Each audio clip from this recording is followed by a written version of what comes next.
Umar bin Khattab, pemimpin yang bersahaja dan mengagumkan. Suatu hari, Nabi Muhammad SAW bersabda sambil menunjuk kepada Umar, "Ini adalah gembok pengunci fitnah. Ia akan menjadi gembok yang mencegah fitnah, perpecahan di antara kalian selama ia masih hidup di tengah-tengah kalian." Hadis riwayat Al-Bazzar dari Qudamah bin Maz'un. Ia biasa dipanggil Umar. Ayahnya bernama Al-Khattab. Lahir di Mekah 13 tahun setelah tahun gajah. Ia termasuk keluarga elit yang sangat dihormati di kalangan suku Quraisy. Awalnya, Umar termasuk orang yang paling memusuhi Islam. Namun setelah masuk Islam pada tahun ke-6 kenabian, ia menjadi salah satu yang paling membela kekuatan Islam. Dengan masuk Islamnya Umar bin Khattab, Allah telah menjawab doa yang telah dipanjatkan Rasulullah SAW 2 hari sebelumnya. Ya Allah, kuatkanlah Islam dengan Umar bin Khattab atau Amr bin Hisham, yakni Abu Jahal. Umar bin Khattab dikenal sebagai orang yang sangat pemberani demi kebenaran dan keyakinan. Ia mengikuti semua peperangan bersama Rasulullah SAW. Keberanian Umar tercermin ketika ia mengabarkan keislamannya kepada setiap tokoh Quraisy. Pada saat orang-orang sedang berkumpul di Hijr Ismail dekat Ka'bah, Umar mengabarkan keislamannya kepada mereka. Mereka spontan marah dan mengeroyok sambil memukuli Umar hingga terjadi keributan besar. Ketika Umar akan hijrah, ia membawa busur panah, kemudian pergi tawaf mengelilingi Ka'bah 7 kali. Lalu Umar dengan terang-terangan mendatangi kelompok-kelompok orang Quraisy seraya berkata, "Wahai wajah-wajah kusam, barang siapa ingin ibunya kehilangan anak, anaknya menjadi yatim, dan istrinya menjadi janda, temui aku di belakang lembah." Dan tak seorang pun berani mengikutinya. Umar bin Khattab juga dikenal sebagai orang yang sangat lembut hatinya, sangat berhati-hati dalam tindakannya. Abdullah bin Abbas menjawab pertanyaan tentang siapa Umar bin Khattab. Ia laksana burung yang terbang dengan sangat hati-hati. Ia selalu memandang bahwa seluruh jalan yang akan dilalui penuh dengan perangkap dan jebakan yang akan menjauhkannya dari Allah Subhanahu wa Ta'ala. Itulah sebabnya Allah membimbingnya dan banyak memberikan karomah, yaitu hal luar biasa yang hanya diberikan Allah kepada para kekasihnya. Sehingga beberapa kali ucapannya direspon oleh Allah Subhanahu wa Ta'ala. Di antara karomah Umar bin Khattab yang diberikan oleh Allah Subhanahu wa Ta'ala kepadanya, yaitu pada suatu hari ia mengirimkan pasukan perang yang dipimpin oleh Sariyah. Setelah sekian lama pengiriman pasukan, ketika sedang menyampaikan khutbah Jumat di Masjid Nabawi di Madinah, tiba-tiba Umar berkata, "Hai Sariyah, ke gunung, ke gunung, ke gunung." Hadirin yang di dalam masjid pun saling berpandangan dan merasa heran. Berselang 1 bulan, datanglah seorang utusan Sariyah menyampaikan surat kepada Umar bin Khattab. Ia menceritakan bahwa pasukan Islam saat itu sedang terdesak di dekat gunung di daerah Nahawan, sebuah tempat yang jauh dari Madinah, dan mendengar seruan Khalifah Umar radhiyallahu anhu. Lalu kami berlindung di gunung, dan Allah memenangkan kami atas musuh-musuh kami. Kisah karomah Umar bin Khattab yang lain adalah ketika Gubernur Mesir Amr bin Al-As mengirimkan surat kepadanya. Amr bin Al-As telah menghapus kebiasaan orang-orang Mesir yang mengorbankan seorang gadis untuk Sungai Nil. Namun belakangan hari setelah itu, air Sungai Nil mengering. Lalu Umar bin Khattab menjawab surat gubernur Mesir itu sambil melampirkan sebuah catatan kecil yang bertuliskan, "Dari hamba Allah, Amirul Mukminin Umar bin Khattab, amma ba'du." Hai Sungai Nil, jika engkau mengalir karena dirimu sendiri, maka janganlah engkau mengalir. Namun jika airmu dialirkan oleh Allah Subhanahu wa Ta'ala, maka mintalah kepada Allah yang Maha Kuasa untuk mengalirkan airmu kembali.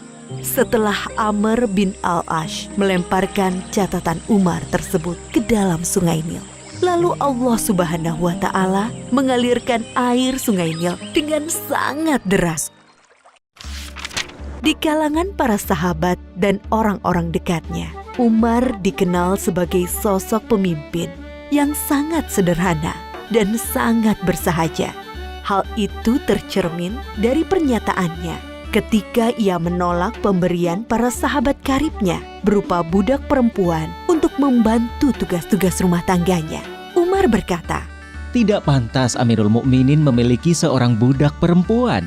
Itu tidak halal baginya. Sesungguhnya ia adalah harta milik Allah. Tidak ada harta Allah yang halal bagi Umar selain 2 setel pakaian. Setelan untuk musim dingin dan setelan untuk musim panas. Dan aku tidak pernah memakai pakaian itu untuk berhaji atau umroh. Adapun makananku dan keluargaku sama dengan makanan orang Quraisy, dari kelas yang tidak terlalu kaya dan tidak terlalu miskin. Selebihnya aku hanyalah seorang lelaki dari kaum muslimin. Umar mendidik keluarganya untuk bersahaja. Ketika ia datang ke rumah salah seorang anaknya yang bernama Ashim, Umar melihatnya sedang makan daging. Umar bertanya, Apa ini? Aku ingin sekali makan dengan daging. Jawab Ashim, Apakah setiap makanan yang kau inginkan akan kau makan? sergah Umar. Sungguh, seseorang dianggap sebagai pemboros jika ia selalu menuruti apa yang diinginkannya. Imbuh Umar. Bahkan Umar mengharuskan para pejabatnya untuk bersikap sederhana dan bersahaja. Jika Umar mengangkat seorang pejabat negara, ia menuliskan kontrak politik. Isinya sang pejabat tidak boleh hidup di atas standar masyarakat umum, baik kendaraan, pakaian, maupun makanan. Umar memegang jabatan khalifah, yaitu pemimpin tertinggi umat Islam, berdasarkan wasiat dari Abu Bakar Asy-Syiddiq pada tahun 13 Hijriah. Di masa pemerintahannya, Umar banyak menaklukkan kota-kota besar di beberapa negara di benua Asia dan Afrika, seperti kota Himsho, Aleppo, Antokia di Suriah, Basrah, dan Kufah di Irak, Tobariyah di Yordania, dan beberapa kota lainnya di Mesir, Libya, dan Maroko. Jasa-jasa Umar bin Khattab untuk kaum muslimin sangat banyak. Ia telah menetapkan dan menuliskan penanggalan Islam yang kita kenal sekarang dengan penanggalan Hijriah. Ia juga yang mendirikan Baitul Mal, yaitu lembaga tempat pengumpulan dana-dana kas negara. Umar membangun kota-kota besar seperti Kufah, Basrah, Jazirah, Syam, Mausil, dan mengangkat para hakim di sana, serta melengkapinya dengan kantor-kantor administrasi. Umar bin Khattab juga dikenal sebagai pribadi yang sangat adil dan teliti, sangat takut melakukan kezoliman sekecil apapun. Umar pernah mengatakan, Sesungguhnya aku menempatkan diriku terhadap harta milik Allah, harta Baitul Mal, laksana posisi wali anak yatim terhadap harta anak yatim. Sejauh kemampuanku, aku akan menahan diri dari memakan harta milik Allah. Namun jika aku sangat membutuhkannya, aku akan memakannya dengan cara yang patut. Jika aku sudah mampu, aku akan bayarkan kembali apa yang aku makan itu. bahkan ketika ia sakit dan hendak menyampaikan khutbahnya, para hadirin mengabarkan bahwa obat dari sakitnya itu adalah madu yang ada di Baitul Mal. Umar berkata, Kalau kalian mengizinkanku untuk mengambilnya, akan aku ambil. Kalau tidak, maka kunyatakan benda itu haram untukku. Umar bin Khattab adalah pemimpin yang sangat sayang dan peduli dengan rakyat yang dipimpinnya. Seperti biasanya, Umar keluar malam untuk melihat keadaan rakyatnya. Di tengah perjalanan, ia mendengar suara seorang wanita yang melantunkan bait syair kerinduan kepada suaminya yang bertugas jihad di jalan Allah. Lalu ia bergegas pulang dan meminta pendapat putrinya, Hafsah. seberapa lama seorang wanita sanggup menahan kerinduan terhadap suami? Setelah mendapat jawaban dari Hafsah, ia segera menulis surat kepada para panglima yang bertugas di medan perang untuk memulangkan para pasukan mujahidin ke rumahnya setelah bertugas selama 4 bulan. Umar bin Khattab meninggal pada tahun 23 Hijriah. Ketika hendak memimpin sholat subuh, ia ditikam oleh seorang budak Majusi dari Persia yang merasa diperlakukan tidak adil dan dendam dengan Umar. Ia bernama Abu Lu'lu'ah. Menjelang ajalnya tiba, Umar berkata, Ketahuilah, sesungguhnya aku ingin keluar dari dunia ini dengan timbangan yang seimbang. Tidak terlalu memberatkanku dan juga tidak terlalu meringankanku. Ia melanjutkan, Andaikan aku memiliki emas sebesar bumi, niscaya akan kupakai sebagai tebusan kengerian perjalanan yang akan kuhadapi. Adapun persoalan khalifah, kuperintahkan agar dimusyawarahkan oleh Utsman bin Affan, Ali bin Abi Thalib, Zubair bin Awam, Abdurrahman bin Auf, Sa'ad bin Abi Waqqas, dan Tolhah bin Ubaidillah. yang akhirnya mengerucut kepada terpilihnya Utsman bin Affan. Umar juga memerintahkan putranya yang bernama Abdullah untuk memeriksa hutang-hutangnya dan berpesan, Kalau kekayaan harta keluarga Umar cukup untuk membayarnya, maka bayarlah dari harta mereka. Namun, jika tidak mencukupi, maka mintalah dari Bani Adi. Kalau masih tidak mencukupi, maka mintalah dari orang-orang Quraisy. Umar berpesan, Pergilah menemui Ummul Mukminin Aisyah dan katakan bahwa Umar meminta izin untuk dikebumikan bersama 2 sahabatnya.